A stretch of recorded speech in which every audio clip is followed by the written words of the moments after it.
অপেক্ষা করে দেশের ক্রিকেটের স্বার্থে বাস্তববাদী হবার পরামর্শ। পাবলিক ওপিনিয়ন অনেক রকমের থাকে।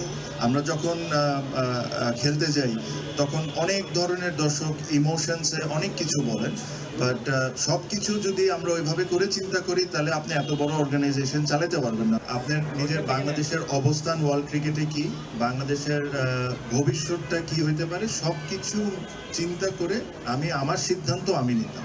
ভেন্যু অনিশ্চিত হওয়ায় প্রস্তুতিতেও প্রভাব পড়বে ক্রিকেটারদের। সিলেটে আবদ্ধ বিপিএল নিয়েও ক্ষোভ তামিমের। কোন কারণে চট্টগ্রামে বিপিএল হচ্ছে না সে প্রশ্ন তুললেন সাবেক টাইগার অধিনায়ক। ইন্ডিয়ায় খেলেন বা শ্রীলঙ্কায় খেলেন, এই দুইটা মাঠে কিন্তু খুব হাই স্কোরিং ম্যাচেস গুলো হয়। তো আপনি যেহেতু বিপিএল কে টি-20 ওয়ার্ল্ড কাপের প্রিপারেশন হিসাবে ধরছেন, আই এম ভেরি সারপ্রাইজ যে চিটাগংয়ে কেন খেলা হচ্ছে না। চিটাগং হলো সবচেয়ে হাই স্কোরিং মাঠ বাংলাদেশে। সো এই প্ল্যানিং এ নিশ্চয়ই ঘাটতি আছে।